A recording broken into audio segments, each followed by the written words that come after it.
276. Here's Matt Slick. All right, everybody. Welcome to the show. It's me, Matt Slick. And I hope you're all having a great Friday. We're going to have a good weekend, hopefully. Lord willing, coming up. All right, now we got a special guest waiting in the ranks, Sean McDowell. We'll talk to him just in a little bit. Let me give you guys a little bit of heads up info. If you want to support this ministry, please, all you got to do is go to carm.org, carm.org. And the right-hand side of any page is all the support. You can just hit the donate button, be fine. We would love that. And also, just so you know, Logos Bible Software is giving away some free software. I'm not getting anything out of this, okay? But I've been using that software for decades. It is awesome, and it's free. And if you want to, you just go to the carm.org website, carm.org. On any page on the right-hand side, just look for free Logos Bible software. Click the link. You can go check it out. They're giving away a basic package. I do recommend it. It's what I use in all my research. All right. Having said that, what we're going to do is jump right in and get to Sean. Hey, Sean, are you there? Sean McDowell, are you there? Oh, are we having a problem? There we go. We're trying. I don't hear anything. Hello? Well, they're going to work on it. Something about the computer froze up. So what we're going to do is I'll stall for just a little bit. We're going to get Sean McDowell. And the reason we're going to have him on, excuse me, is we're going to be talking about some of the work he's doing and the book he's got coming out and stuff. Are you there? I heard a noise. Well, okay, there's a problem. So what we're going to do is we'll wait till he calls back in. You know, that kind of stuff happens. I've been doing radio for 12 years, and it's not a big deal. Things happen. I remember once I was driving along, and I was in Missouri, I think, and a radio station wanted me to do an interview. And so I was literally on the freeway talking on my Bluetooth, and they were talking about Mormonism, and I was driving by a Mormon temple. I said, hey, look at that, a Mormon temple. And I've enjoyed doing a lot of radio over the years. So, all right, let's try it one more time. Excuse me. If I can speak to Matt. There you are. Hey, Sean, you there? I'm here. All right, man. This is Sean McDowell, right? Just making sure. Are you there? This is James from Illinois. Oh, I'm sorry about that, James. We got Sean McDowell. We're going to be getting back to. We had a little bit of a problem. So I'll tell you what, why don't you hold on? And after we talk, we'll get back to you. Can you do that, okay? Okay. All right, man. Thanks. Fine. All right. A little bit of a problem here. It's all right. So if you do not know who Josh McDowell is, as Sean McDowell's dad, and he produced a book, Evidence That Demands a Verdict, Volume 1 and Volume 2, and it became a very, very useful book in apologetics. Now, apologetics, of course, is that branch of theology dealing with the defense and the establishment of the Christian church. I'm going to tell you, I have an early copy of that book and later copies in my library. And in my early days of learning, I went to that resource over and over and over again. And so it's a very, very valuable book called Evidence That Demands a Verdict. And if you don't have it, I really do recommend that you get it because it is very useful. It's a very useful piece of work. All right. Sean McDowell, are you there? We're having problems. Sean, are you there? Well, okay. What we may have to do is go take some calls and then come back to him later. That does happen. So we're stalling, waiting. He's off again. There he is on that line. Let's try this over here. Matt, are we there? Yeah, now we're here. How are you doing? Well, it's about time we connected, man. Thanks for having me on. Hey, man, no problem at all. Sorry about that. That was kind of an odd little thing, but that happens. You know, you've done this kind of stuff enough to know things happen. So how are you doing? Definitely. I am doing well. Thrilled to be on with you and got a lot of exciting stuff going on. Yeah. Happy to talk about. Well, let me ask, do you remember, you and I have met, but I don't remember when or where. I just remember that we met. Do you remember that at all? If you don't, that's okay. That must have been a while back that we met. Yeah, it was years ago, and it was briefly. And we were in a car or something like that. And I went, oh, hey, Sean. You go, hey, Matt, blah, blah, blah. And that was about it. And so I barely remember you. No offense, Matt. So you do a lot of stuff with the Awanas, right? I do, yeah. Recently, Awana got some young, just remarkable leadership in there that transformed their high school ministry. In fact, most people think of Awana with kid stuff, which I did as a kid, got my jewels and memorized verses. Mm-hmm. They have a significant high school ministry, and we partnered to create a really comprehensive, just top quality student curriculum resource that's apologetics based. Really? Man, I'd like to see that. My daughters went through Awana, and that was good stuff. I'd like to check that out because you and I have the same burden. We want to defend the faith, and we want to reach the youth. And I've got some ideas on some stuff to do that. But nevertheless, why don't we talk about what this work is you've done? Because I know it's awesome. It's pretty awesome. So about a year and a half, well, actually take that back. It's about 3 years ago, they first came up to me and said, hey, we're thinking about doing a year-long curriculum on apologetics.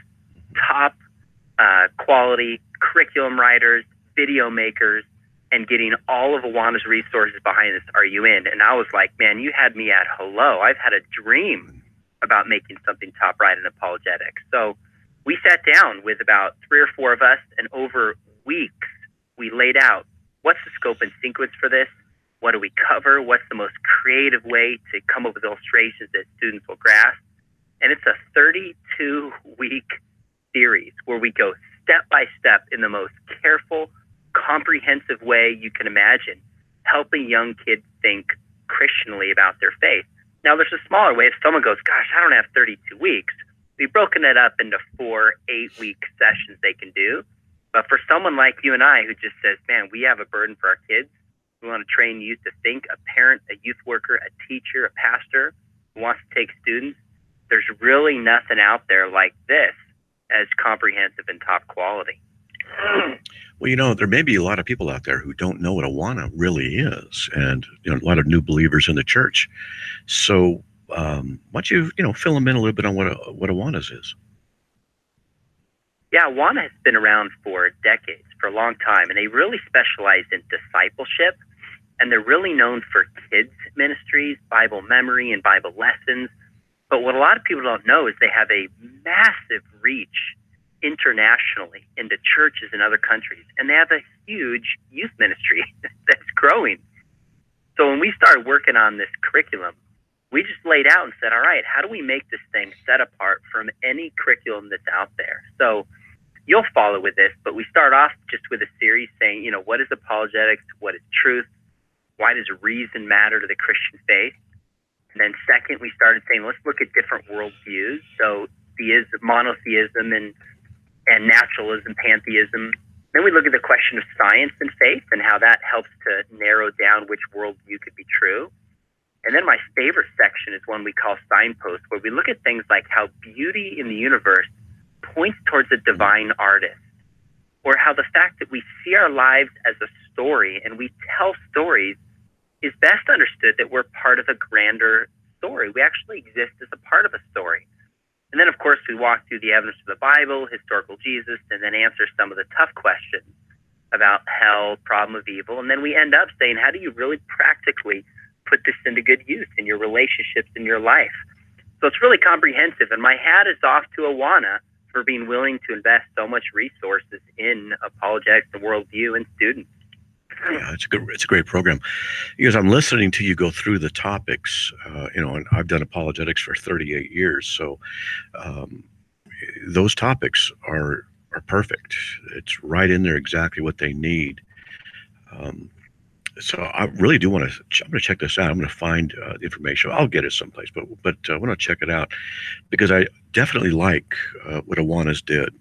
We had 3 daughters. We took them through Awanas, and it was great. A lot of good stuff there. So you talk about evidence, and I know you co-authored with your dad evidence that demands a verdict too. Well, do you want to talk about a little bit of evidences and things that might be interesting to people about this kind of stuff? Sure. absolutely. I'd be happy to talk about the way the book has changed from then, or particular evidences, wherever you want to go. Hey, tell you what, you're the guest. You say whatever you want to say, because I can just flow along with you. And a lot of listeners I know are going to be paying attention to what you got to say. So just jump in where you want to go. Okay. Well, let me say one more thing about the advocates that I think people will like. The Awana series, it's just called, if someone wants to find it, they would go to getadvocates.org, and the series is called Advocates. One thing that made it unique is we did a video each week, and each week we filmed it at a site that would really make it sink in for the students. So when I'm talking about monotheism, we went to the top of a mountain, because you think of Moses and Jesus and even Muhammad, receiving or claiming to receive these revelations on top of a mountain. We did one on pantheism. We went in the forest, because you think about the forest being alive. When we did one on beauty, we actually went to a rose garden, and you're in a beautiful scene just showing that there's beauty in the world, and it points towards God being the divine artist. We did the one on naturalism to the ocean, because you think about the sand and the water being all that exists if you're a naturalist. So I think if people have a heart to reach this next generation, they'll find that it's very creative and just a helpful teaching tool. And I'm hoping if someone's listening going, gosh, this is intimidating, I don't know all this stuff. My heart in doing this, and I know this is your heart, Matt, is that when people would take students through this, they would build their own apologetics worldview as well.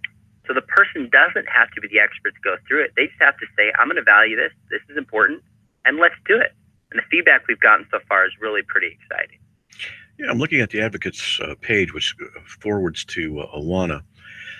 And so that you've got manuals, spiraled manuals. So what happens, I'm assuming then, is that Awana group would order a bunch of them, and they take the children through them at different age levels and equip them.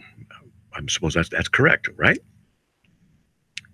Yeah, so this is probably for about 9th to 12th grade. It's their high school. Okay. So they have separate for junior high and elementary school. Right. But we have notebooks that would be for someone who goes, like a really motivated Awana kid who says, every day I want to do a little something. We have Bible studies, we have activities, little lessons for them that all tailor into the truth that they learn that week. Or for the busy youth pastor who's like, man, I can only do something once a week. I just want a small guidebook for my students. We've got discussion questions, a video, and just a 1 week easier way for him to lead the students. So if people go to getadvocates.org, they can just see the different kinds that are there and figure out what's best for them. Did anything stick out when you were doing this? Something that really kind of resonated? Maybe you felt it might, but it didn't, or vice versa? Anything come to fruition out of this? Something that really stuck with you as you're doing this? Just curious. Well, I remember when we were sitting down planning this thing out, we said, you think we could do this series on what we call signposts? Because typically in apologetics, people talk about reliability of the Bible and evidence for the resurrection, and all that is important.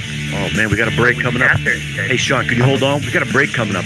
We'll be right back, folks. We got Sean McDowell on the line. We'll be right back after these messages. Please stay tuned.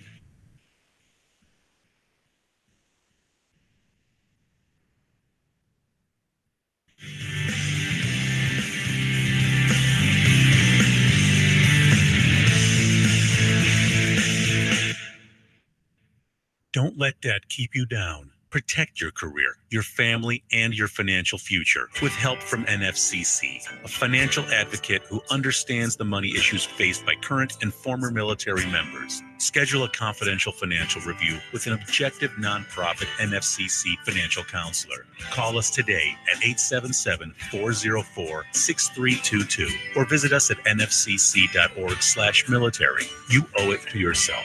Get relief now.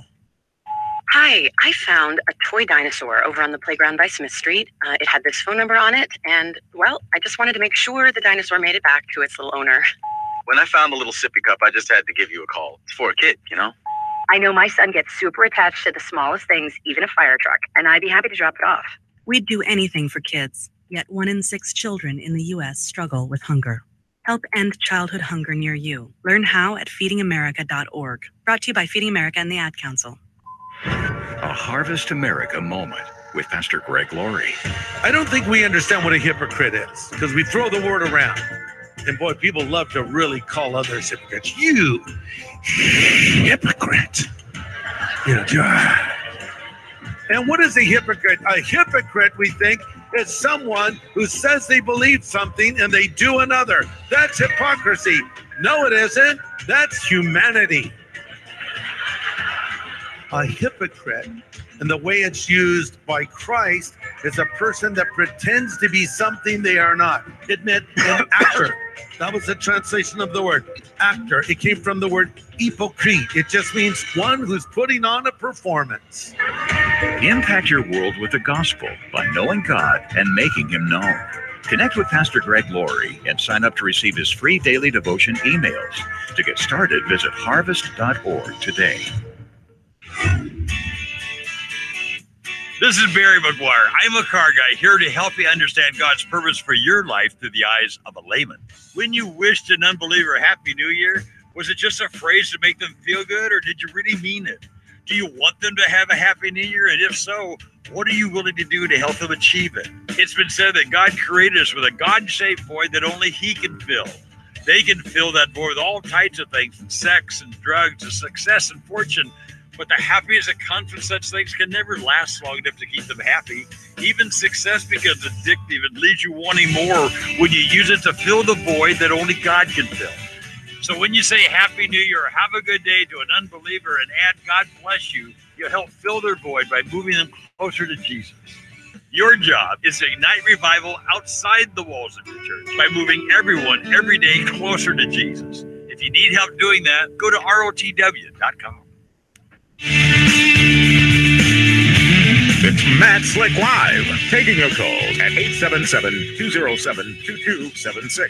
Here's Matt Slick. All right, folks, welcome back to the show. We've got Sean McDowell on the line with us. We're talking about Awana and apologetics and a whole bit now. So, Sean, you were telling me, hopefully, you're going to tell me some of the good stuff that kind of surfaced through all of this that you're working. Yeah, when we were sitting down thinking about this curriculum, we didn't know if we could pull off the section on beauty and free will and objective morality and story.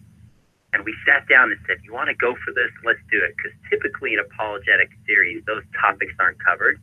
But we really want to engage the left brain and the right brain of kids. And honestly, I think we were able to pull it off. So we included stories, and we included a lot of good graphics and illustrations, as well as the evidence to give kids a holistic way to build their worldview. So the feedback we've gotten is really only positive. That's it. You know, when my kids went through Awana, they were, I like the word inculcate, taught by repetition.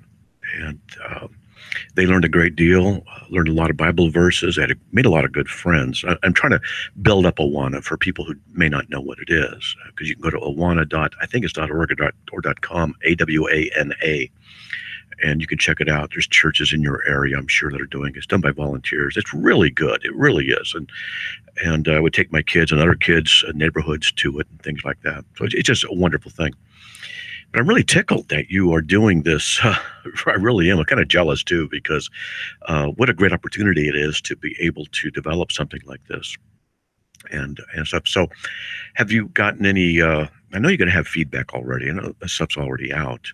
But I'm always curious to know what the kids think. Do you get any feedback from the kids at all? You know what? I've gotten a few emails from kids. And I've been at different conferences, not even expecting it. And almost every time I'm out speaking somewhere, some kid will come up and go, hey, I'm watching Awana. Hey, my youth group's doing this, or I'm a part of Awana. And they kind of, they want to take a selfie or a picture, which, I'm happy to do it for them, makes me feel good. But it also realizes, wow, they're really being impacted by this. They're thinking about it. It's important to them. They're enjoying it. So I've had a number of students give feedback, tag me on Instagram, comment on Twitter, and really engage the content. So it's been a joy to see the positive impact of it. All right. Well, for those who might be interested in this kind of thing, tell us more about the content. I know you already kind of listed some things out. I know you're going to have evidences and worldviews and the issue of free will, which is very important. And do you teach logic in there as well? Just curious. We do, yeah. We sat down and said, okay, we have 32 weeks. What are the utmost critical truths and lessons we need to get across to students?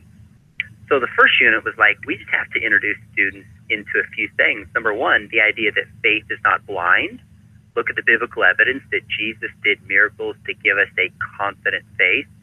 We look and we define truth because, a couple of years ago, the word of the year was post-truth, as if truth doesn't exist anymore. And there's so much confusion about that. So we clarify what truth is so they understand it. And we also have a lesson where we walk through where Jesus very carefully and very strategically used logic. I mean, he gives a couple examples in the scripture where Jesus just out-reasons in a very sophisticated way some of the critics that are with him. And sometimes we think Jesus kind of just told stories and he was a little bit aloof. But we want students to see that Jesus was really, really smart.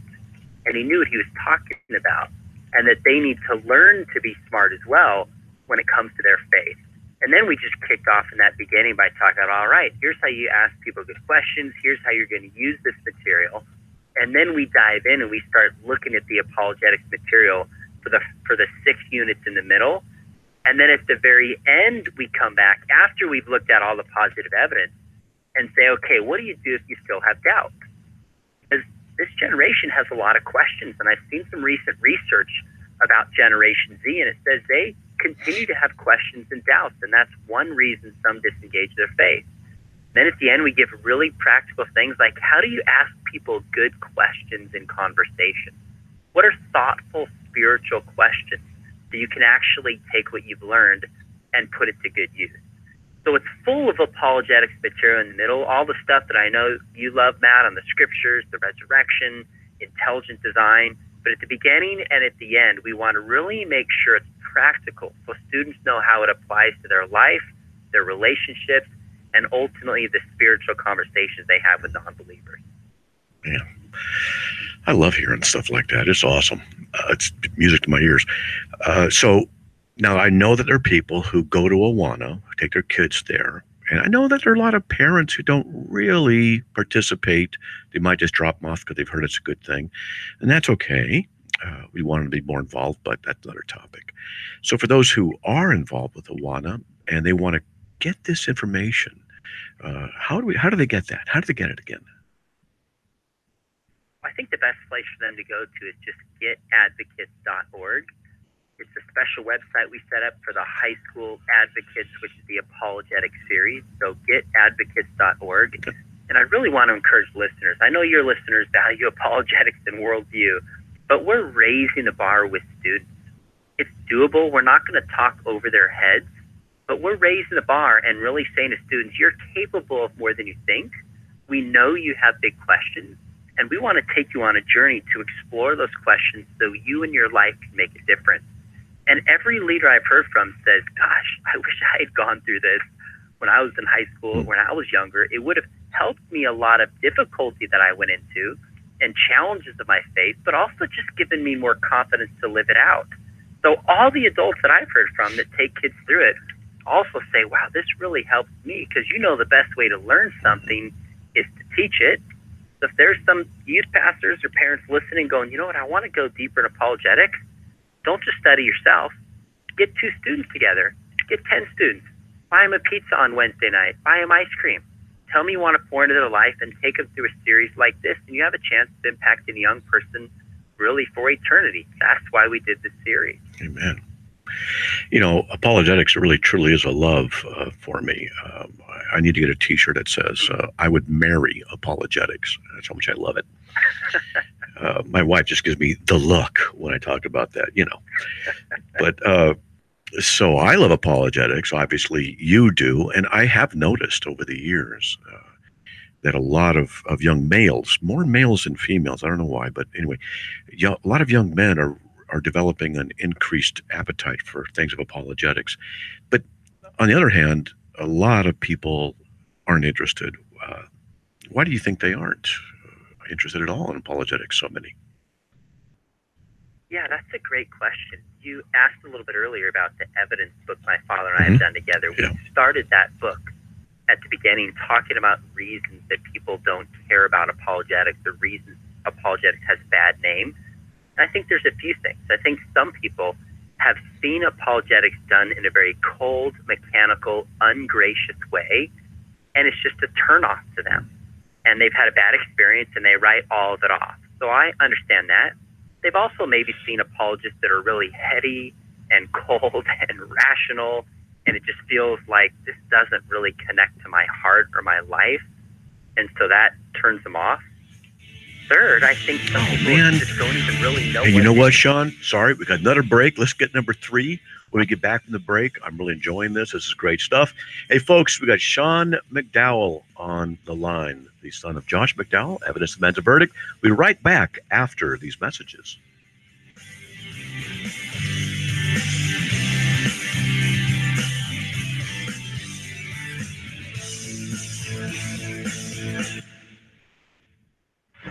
A Harvest America moment with Pastor Greg Laurie.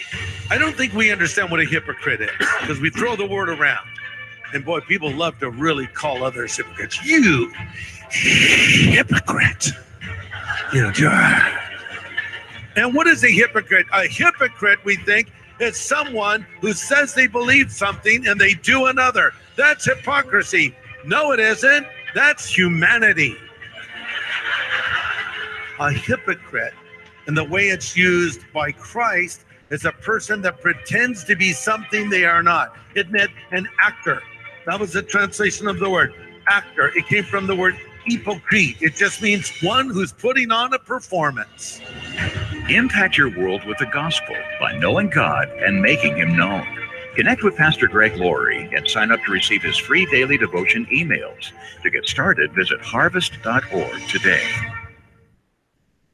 What if I told you that a tornado was going to happen tomorrow, right where you live? That it would touch down at exactly 3:17 p.m., and I told you the exact path it would take. You would, of course, prepare. You would talk with your loved ones, and you'd make a plan today. It's true, I can't tell you a tornado will strike tomorrow, but shouldn't you have a plan anyway? Go to ready.gov/communicate and make your emergency plan today. Don't wait. Communicate. Brought to you by FEMA and the Ad Council. Most of my family, they never graduated high school, so I'm trying to break that barrier. My daughter, Brooklyn, was also a motivation for me to go back to school. Every day after work, went straight to school, and it paid off. At age 26, Kareem finished his high school diploma. I could not have done it alone. I see the future is really bright for me. No one gets a diploma alone. If you're thinking of finishing your high school diploma, you have help. Find free adult education classes near you at finishyourdiploma.org. Brought to you by the Dollar General Literacy Foundation and the Ad Council. Here's Dr. Charles Stanley, keeping believers in touch with God. I believe the number one way that God uses to get my attention is to give me a restlessness that may grab my attention to show me the direction I'm going is wrong, or the decision I need to hold up on, or whatever it might be. And that is the very gentle way that God gets our attention when he sees us moving in the wrong direction, or he wants to change the direction of our life. The problem is we don't always walk in the Spirit. There are times when we choose to do things our own way, make it go our own way, do our own thing. So, friend, when you get restless, don't run to someone else. Just stop and ask, Lord, are you trying to get my attention? Are you trying to say something to me that at this point in my activities, I have not been able to hear you? For help and hope from God's Word, visit In Touch with Dr. Charles Stanley at intouch.org. It's Matt Slick Live, taking your calls at 877-207-2276. Here's Matt Slick. All right, everybody, welcome back to the show. We have Sean McDowell on the line. We're going to continue doing this. And Sean, I think we were going through some of the reasons why people don't like apologetics that much, which is incomprehensible to me as a Christian, but I love it. Like I said, I would marry it. Okay, so what you were going to number 3, I think, right? We were, yeah. I think we were essentially talking about how people have had a bad experience with apologetics, how people see it just cold and rational and kind of mechanical, void from relationship. And third, I think there's a lot of people that just don't know what apologetics is. I mean, when I ask audiences, oftentimes half don't even know what apologetics is. And of course, they think it has something to do with apologizing. Right. So I found the vast majority of people, when we do apologetics with graciousness, we make it interesting with stories, and we show that it's biblical, especially in light of where we're at in culture today. Yeah. The vast majority of people will respond to it. But that's why the impetus is on us to do it well. What do you think the greatest challenge is to the Christian today? Wide open question, but I'm curious. What do you think it is? I don't know if I could just say one challenge. I would have to say worldwide Islam is a massive challenge in terms of numbers. I would also say issues of sexual morality are huge and deeply confusing, not only non-Christians, but Christians. And then third, I'd probably say science and faith issues. The intersection of science and faith are very important for this younger generation, and Christians really need to address them with winsomeness and with truth. Hey, you got that right. I talk a lot about science, and it's a philosophy, and people don't understand that it is. It's based on assumptions and things like that can't be validated without begging the question. But that's another issue altogether. So I must, well, as you know, I've got carm.org. It's a huge website. We had 9 million visitors last year, and you know, we do a lot of stuff in apologetics. What are some other apologetics resources that you find useful or of value along with this? Well, I send people to your site all the time, just so you know. It's fantastic, and you're doing a great job on there. Carm. I mean, I'm a huge fan of the ministry of Stand to Reason, huge fan of Reasonable Faith. I think for students, there's nothing better than Summit Ministries. I think every single Christian young person between 16 and 22 years old has to go to Summit Ministries. I know you're familiar with this, but we bring in some of the best speakers to talk about all the issues you address on your show: science and faith, LGBTQ issues, talk about leadership, talk about how we know the Bible's true. It's 12 days, it's relational, and to me, it's a game-changing experience that every young person should go through. So I would really recommend Summit. Evidence, you kind of set me up with a softball here. You mentioned earlier the book Evidence That Demands a Verdict. My dad wrote that, gosh, in the early 70s. And you know the story. He was trying to disprove Christianity, ended up becoming compelled by the evidence and understanding the love of God, puts all his evidence in a book. No publisher wants it because they said it's not going to sell. And then it goes gangbusters. And now it's like 4 million in print. They've done about 3 updates. And just this fall, we did another update on evidence, 800 pages. And it's really, if somebody said, I just need one apologetic book that's going to go in the depth, how we know the Bible's true, Jesus, God, the resurrection, the big issues, evidence would be one to have on your shelf, just as a reference text for people. When questions come up, writing sermons, small groups, for personal study, Evidence Demands a Verdict, I think people would really enjoy it. And the feedback we've gotten is really pretty fantastic so far. Yeah, there's an audio version of it too.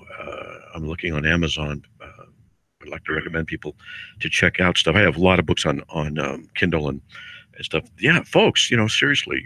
And I'm not just saying it because Sean's on. I'm telling you, I've been doing apologetics since 1980. That book was very helpful. And I'm not just saying it. It's a fact.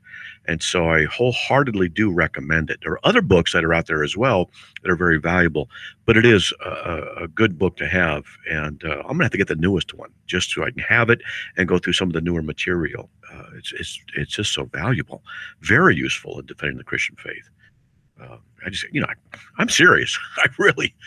I mean, it's kind of special for me to be able to talk to you because, well, it's one step closer to your dad, who had a huge influence on me, along with Walter Martin back in the day, and Jerry and Marion Bodine at Christian Research Institute, a lot of that stuff back in the 80s. And so I was using that book a lot. So, you know, I thank you, and tell your dad I said thanks. I really appreciate that. And I know a lot of people do too. First off, if you send me your address, we'll send you a free one. Seriously, it'd be a small way of us thanking you for your ministry. But second, really what's humbled me about this book is people like yourself, just with a significant influence and contribution to the body of Christ. People like William Lane Craig and Craig Keener and Mike Lacona have all contacted me in different ways and just said, man, your dad's work in that book was formative in my life in different ways. And everywhere I go, someone tells me either that book helped them keep their faith or it was something that God used to help bring them to faith. So we spent 3 years updating this thing, and I kind of felt the weight like, man, we better get it right, because a lot of people trust the brand evidence and the work my father's done. And we had about 36 grad students, and we had about 12 leading scholars in the world just helping us think through where's the best evidence, how do we position this, what do we cover. And it was a massive 3+ year project, but I feel really good about what we have, and the feedback has just been stellar so far. Yeah, I'd recommend that. There's 10 books in your apologetics library that you need. Of course, the Bible's there, but Evidence That Demands a Verdict is one of them. I'd also recommend books on logic, critical thinking, because those are necessary. But that book is so compact and so full of very good information. It really is a great work. So, if you ever talk to your dad about it, go, hey, a guy named Slick on the radio said thanks. That might give you a weird look. That's awesome. Yeah. So we got a break coming up here in a little bit. I know you're going to take off after this, and that's fine. So, folks, I'm going to let people know that if you want to call after the break in about 2 minutes, we can start taking some calls on this Friday. But I do want to thank you. Now, maybe we could kind of wind it up a little bit. How would you like to give out any contact information, or just point to Awana, whatever you want to do? Go ahead.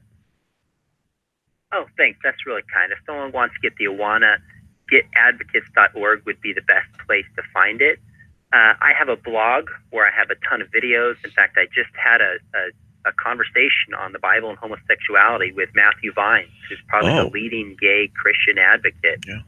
And that just went up this week. And I have a link to that on my YouTube channel. So SeanMcDowell.org. I'm on Twitter. I'm on Facebook. I've got a lot of interesting stuff like you, just trying to equip the church in apologetics. So I'd love to be in touch with any of your listeners. Yeah, I did a lot of work on his work too. In fact, I was trying to get a meeting of him and I to speak, but for some reason it didn't work out. I don't know what the deal was with that. So, my apologies. Sorry about that. Went down the wrong pipe, folks. Oh man, sorry. So that's Awana and Get Advocates. That's plural, right? Getadvocates.org. Is that right? That's right. Getadvocates.org, and then my personal site is SeanMcDowell.org. All right. Well, I want to thank you, and sorry about the cough. That came out of nowhere. That caught me off guard. Wow, that happens. And I just want to thank you very much. So if there's anything I can ever do anytime, feel free to contact me. Feel free, seriously, because we're in it for the glory of God, the equipping of the body of Christ, reaching the youth. And you and I both know we've got to reach the youth. As a parent, we want to reach our children. And I know you have a heart for that as well. So, I just want to thank you. Well, thanks for having me on. Thanks for your ministry. We are in this together, and times are getting tougher and tougher, so we need to lock arms and have all hands on deck. So I will let you know, and you let me know as well. We're in this together. God bless you, my friend. Keep speaking truth with grace and love. You too, brother. God bless. Really appreciate it. Thanks for coming on. You bet. We'll talk to you soon. All right. Okay, folks, that was Sean McDowell. We got a break coming up in a few seconds here, and we'll just kind of blab a little bit. If you want to call, we can get to the calls after the break. The number is 877-207-2276. Now, my wife's going to get mad at me for saying this, but for those of you who are praying for her, we really appreciate it. She's got some pending, very serious surgery coming up. Just going to say that. She's going to give me the frown, but she's got some major issues, and besides the newly discovered problem called stupidus husbandus, there's some other stuff as well. So again, 877-207-2276. And if you want to support this ministry, please do go to the carm.org website, carm.org. On the right-hand side, you'll see a donate button. We'd really appreciate that. We need the support for the radio show, and we're going to hopefully, by God's grace, expand it. That's the idea. Get as much out there as we can for the glory of God. All right, there's a break. So, folks, we'll be right back after these messages, and we'll get to the caller, so stay tuned.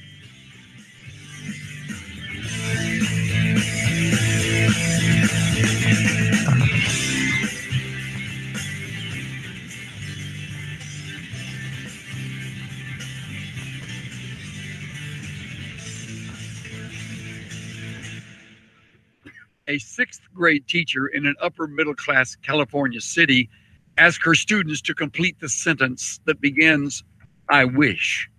Hello, I'm Chuck Swindoll. She expected them to express wishes for bicycles or maybe a dog or video games. But 20 of the 30 children responded, "I wish my parents wouldn't fight, and I wish my father would come back." Another, "I wish my mother didn't have a boyfriend." And another, "I wish I only had one mom and one dad, so the kids wouldn't make fun of me." I realize marriage is hard work, but our kids need our marriages to work.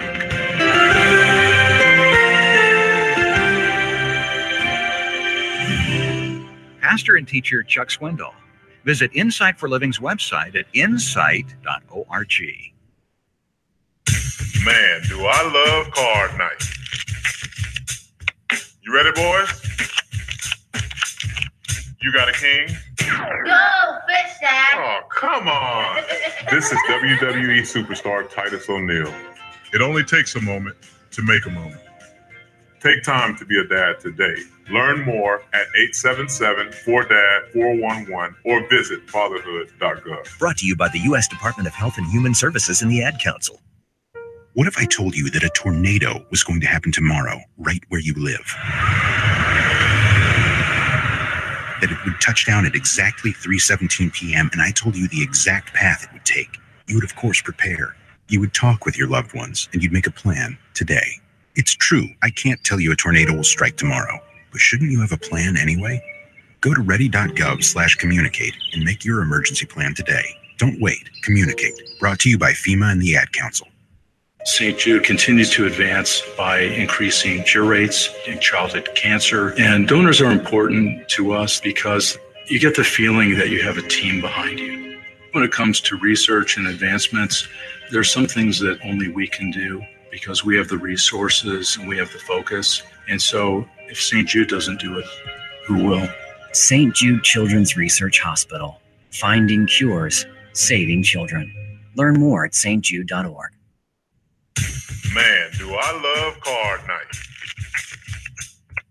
Ready, boys? You got a king? Go, fish dad. Oh, come on. This is WWE superstar Titus O'Neil. It only takes a moment to make a moment. Take time to be a dad today. Learn more at 877-4DAD-411 or visit fatherhood.gov. Brought to you by the U.S. Department of Health and Human.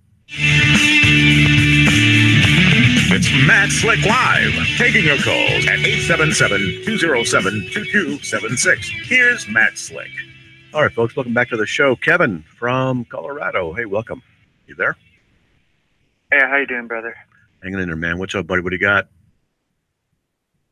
Yeah, I called you last week, but I have another question. Something I'm kind of struggling with a little bit right now is the King James Version onlyism. Right. And I saw one of your videos. You kind of went into a little bit, but you said like the earlier manuscripts, and were the earlier manuscripts that you were talking about, was that the Codex Vaticanus and Codex Sinaiticus? Sinaiticus. I tell you what, if you really want to learn about this stuff, are you still there? Hello? Yeah. Okay. If you really want to learn about this stuff, depends on how much you want to know. Get Dr. James White's book, The King James Only Controversy. It'll give you all kinds of information about manuscript trees and what needs to be studied if you really want to know. Let me just tell you that the King James Only controversy is an unnecessary problem in the Christian church, that a lot of people idolize the King James above every other translation. Some even go far as to say that the King James in the English is actually inspired and that it is more accurate than the original languages, which is absolutely ridiculous. But this is some of the stuff that goes along with this. It's not bibliolatry, but it is it's uninformed, misinformed, and ill-advised to hold that position. The King James is a good translation. It's a very good translation. But there are newer manuscripts, or I should say older manuscripts that the newer translations will translate from and get a little bit better stuff. There's only a few areas of significance that might be understood in that context, but the King James, as good as it is, makes some mistakes and some of the translation issues, and it does. But that's what I would do. I'd recommend that you just get James White's book, The King James Only Controversy, and that'll answer you your questions there and a lot more. All right? Okay, I'll have to check it out. And another thing was, you know how they say, like, those guys, what are they, Westcott and Hort, how they like were creating the newer Bible translations or something like that. They took stuff out. Like I saw a video about them that they said that they were not Christians and stuff like that. Well, here's the thing. Got to be careful what's called the genetic fallacy. A genetic fallacy is an atheist taught me algebra, so therefore algebra isn't true. Just because the source of the information is or is not Christian or not doesn't mean the information that's derived out of it is false. It's called a genetic fallacy. Now, I don't know the status of it, Westcott and Hort in their spiritual position. I haven't studied them. But let's just say, hypothetically, they were atheists. Does it mean they can't translate Scripture? Does it mean that they can't look at the ancient Greek language and know exactly how to translate it into English? There are many people who are linguistic experts in ancient Greek who aren't true believers, and they can translate all kinds of things. It doesn't mean that their translations are invalid. So it's another mistake that is made in logic. The question is, are the translations accurate? And the other issue that needs to be looked at is which manuscript tree do you want to go with, because there's two major ones. And then we generally want to go with the manuscripts that are the oldest. Now, I got to tell people that it's not an issue of we have all these discrepancies. It's not like that. There's only a handful of issues that are of real importance. The ending of Mark, what's called the Comma Johannium in 1 John 5:7, and the woman caught in adultery in John 8, in different places. And then there are textual variations on a few words here and there, and then how do we translate those into English? Well, the thing is, when the King James was done 400 or 500 years ago, as good as it was in the 1611, it was great. They've learned more about the ancient languages since by uncovering more and more documents, being able to read the languages better, understanding things in context, getting better understanding of words. Not that the King James didn't have that sufficiently, but they were like 98% excellent, and now we're at 99% excellent as far as understanding the ancient Greek language goes, that kind of a thing. So the King James is great. I'm not knocking it, but if you want a really serious study Bible, I just recommend the New American Standard Bible. That's what I recommend. Okay? All right, buddy? And second question. Well, I'll tell you what, we got callers waiting, so let's just jump onto them. You give me a call back on Monday, all right? How's that? Okay, well, thank you, sir. Okay, man, thanks a lot. All right, this is Kevin from Colorado. Let's get over to James from Illinois. Hey, James, welcome to the show. Hi, man. How are you? By God's grace, I'm hanging in there. What do you got, man? I'm wondering if you could tell me anything about the Megiddo Church. Megiddo Church. I don't know anything about it. Check it out. The Megiddo Church, huh? It's a lot like the Christadelphians. Oh, well, if it's like the Christadelphians, then it's a cult. So now if I can find out exactly which, I tell you what, you email me a URL to that particular one. I'll check it out. And if it's worth the effort, I will get in there and try and do a little bit of research on them and do an article on them. We sometimes do quick articles on groups, just go and find out what they say. We have a standard form that we fill out for them. It's not narration. It's just they teach this, and then do we recommend them or not? No, yes or no, whatever it is. If they're like the Christadelphians, then it's a cult, because Christadelphianism is definitely a cult. All right, I'll check it out. Okay, man, thank you. Church. All right, thanks for pointing me to that. I'll check it out. All right, that was James from Illinois, and I got a lot of studying to do. Let's get over to Betsy from Ogden. I was just driving through there a couple days ago. Hey, Betsy, welcome. What do you got? Yeah. Are you there? Yes. Thank you, Matt, for taking my call. Sure. What do you got? Okay. I have read that there are 3 stones in the Salt Lake Falls. Okay. And I'm not sure if it was in Grant Palmer's book or perhaps Sandra Tanner. And one of these stones was in our local paper. The Mormons are trying to be more open about their past. And would you have a reference on that? No, I don't. I've got lots of references about stuff on the seer stone that was used and the supposed translation of the Book of Mormon. You know, Joseph Smith claimed to have a seer. A lot of people don't know this. I'll just say this. I know you know, though. But people don't know that Joseph Smith said, he's the founder of Mormonism. He said that God gave him some golden plates and that what he would do is take a hat and a seer stone, put the seer stone in this hat, put his face in the hat, and then seal all the light out. And then it would be illumined. The stone would be illumined, and something that looked like parchment would appear, and then one letter at a time would appear, and he would recite the letter at a time, and his scribe, a guy named Oliver Cowdery, would then write down what the translation of the Book of Mormon was. That's how it was done, supposedly. So anyway, in the vault, I've got some information which I can't verify, that the stuff in the vault that they have there, they know, the people in the upper levels know that Mormonism is false.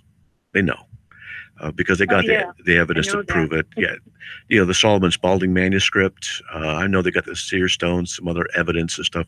I can't prove it, but I believe that they know it's false, and it's just a business, and so they're in because they've collected all this information. But anyway, so the ones that I would contact would be Bill McKeever and Eric Johnson at mrm.org,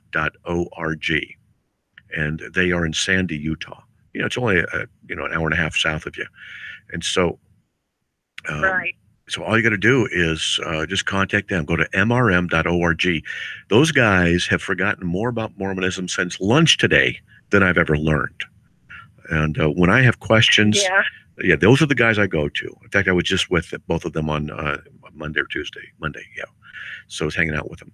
But they're great guys. And so they know a lot about this, and they'll be able to find information on the 3 stones in the vault issue. Okay, if anything. Right. And then you can always contact Sandra too. Yeah, over there. I thought it was Grant Palmer. You read his book? No, I've got 8,000 books I haven't even gotten to yet. So, I'm writing books and working on trying to read stuff and wow, I've got so much to do and so little time. As I'd like to say, so much heresy, so little time. But contact Sandra, over there, and or Bill and Eric, and you'll get them. You'll find it. Okay, then let me know. Maybe I'll have them.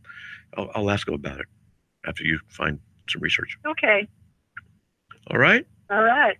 All right. Well, thank you. God bless, Betsy. Okay. Okay. All right. Let's get to Scott from Cleveland, Ohio. Hey, Scott, how are you? I'm doing well, sir. How are you doing? Doing all right. What do you got, buddy? Well, I actually was in a deep conversation with 2 gentlemen, and it was basically the polar opposite. They're both trying to convince me. One is saying that I should be using the Christian name, the Jewish way, or the Hebrew way, I should say, of pronouncing God's Christ's name, Yahushua. Yeah, right. I had a gentleman on the other side telling me that I should be using the Greek form, Jesus. See that both of them are adamant on the way in which the importance of the name, in order how it should be a name that stays. Yeah. I was basically trying to tell them, honestly, I believe that I'm more accustomed to the name Jesus, but I tried to show them even in the King James 16:11, and this is where the question comes into fruition right now. It's by looking at the King James version 16:11, you see how the name Jesus is translated. Right. Jesus. Versus. Okay. Well, we got about 2 minutes in the show. We got 2 minutes to show. So you got a question, or sorry? Yeah. Well, I just want to know. The transliteration of Jesus. It's from the Greek Jesus. Joshua. Yeah, it's Jesus. Are they the? So let me jump in and help you out. Because when someone says Yahshua or Yeshua, I just say, look, you show me that in the Greek, you got a deal. but it's not there. And I ask them, why is it that what you insist the disciples, the apostles, all should have done is not what they did? Why do you say we should call them something that they didn't? That's it. I mean, I ask them, show me that in the Greek. You can also go to Matthew 1:21. You shall bear a name, and you shall call his name Jesus. That's the inspired word that God chose. Jesus. It's, IASOUS, basically, in Greek. So, and it occurs 987 times in the New Testament. Yeshua is a Hebrew word. It doesn't occur once there. So the first guy, and I know the gentleman, he started bringing up Hebrews 4 and 8 and Acts 7:45 and showing the how the King James is the only version that has Jesus, where every other translation has Joshua there in that particular verse, and even the context of those two is speaking about Joshua. Well, so I mean, but I hear what you're saying, and I totally agree. I was just dumbfounded by the polar opposite of the topics coming from then. A lot of this comes out of what's called the sacred name movement. You got to pronounce the name of God properly. Then you get people who want Judaism elevated, keep kosher laws. You got to say Yeshua instead of Jesus, and all this stuff, and none of it is in Scripture. So they're really blowing it. Hey man, we got to go. Great topic. Need to. I think we got some information on karma on that, folks. We are out of here. May the Lord bless you. Have a great weekend, and by His grace, be back on the air on Monday, and we'll talk to you then. See ya. Bye.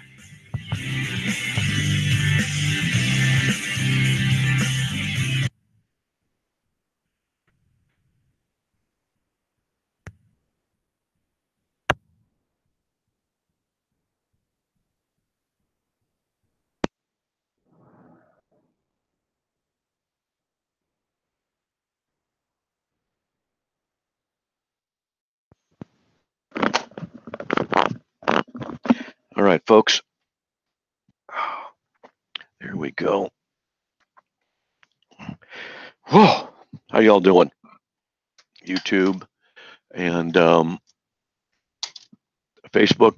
Hope you enjoyed the time with Sean McDowell. He and I met. I don't even know where we met.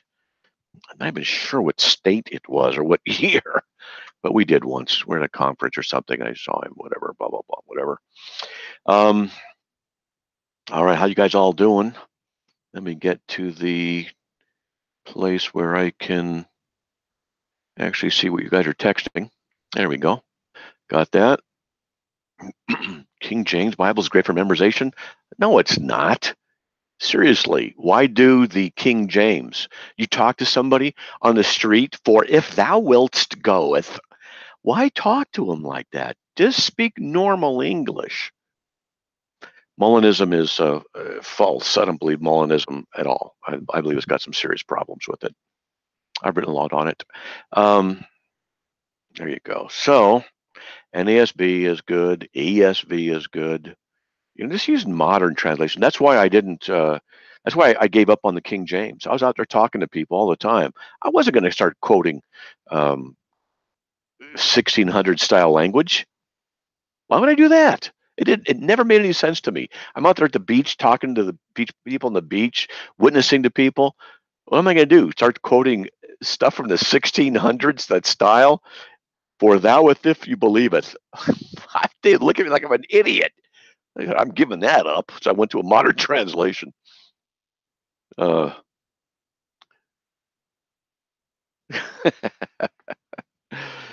well, it's a good translation, but I'm more practical. I'm far more practical. It's like, no, come on, let's just do something that's gonna. Let's see, we got. Look at all the windows I got open here. There we go. Just something that's. Why bother these thous? We don't talk like that. Jesus didn't talk like that. He just talked in normal Greek and Hebrew to the people of the day. That's what he did. All right. We have one dude on our Bible study group who is King James only. Brother. Just take him to Romans 5:18 and say, why do they mistranslate it? Romans 5:18. Thou art funny.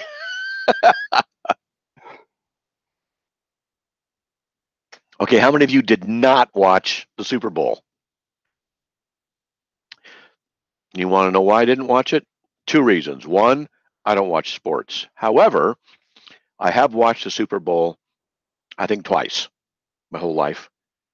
And but the real reason was I'm not going to watch it because of stupid kneelers. So I'm done with you guys. I'm not going to even. I have no interest. Now I had even less interest. So there. All right. What it means? What does it mean? Pray without ceasing. It means to pray a lot, all the time. Okay. I didn't watch it either. Yeah.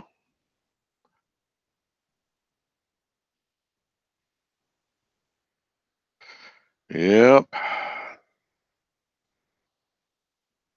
Look at all this stuff, man. I got these.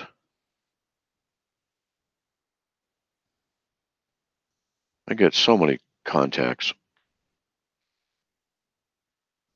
Okay. From people on all kind of stuff. The Eagles took a knee after the game to recite the Lord's Prayer. Really? Now that I would do. I'd watch them for that.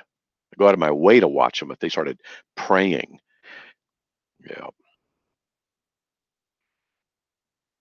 All right.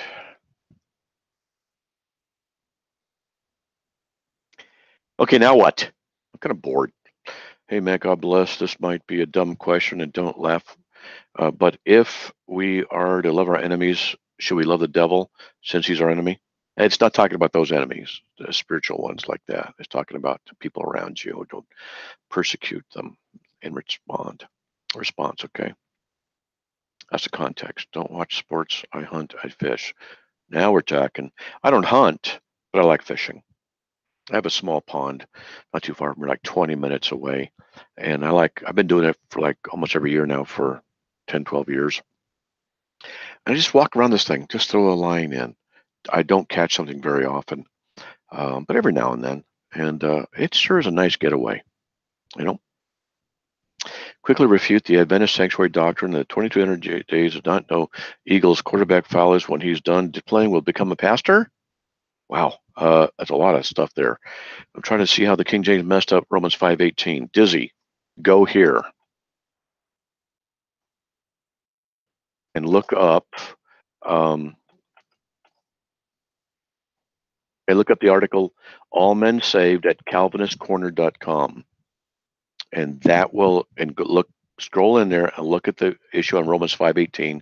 It'll explain it. Okay. All right. The Adventist sanctuary thing, I don't know enough about top of my head to be able to refute it just from memory. And that it has to do with dates and things and how they interpret, sevens and sevens of sevens and stuff like that.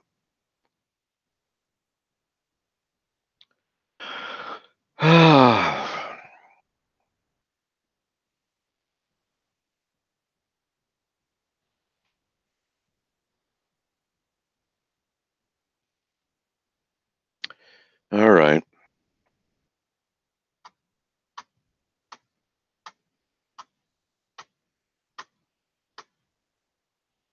Okay, I'm gonna get going. Got stuff to do. I'll talk to you guys later, okay? I got things in my mind. Yeah, I know. It's bad news. All right. I'll see you guys later. God bless everybody.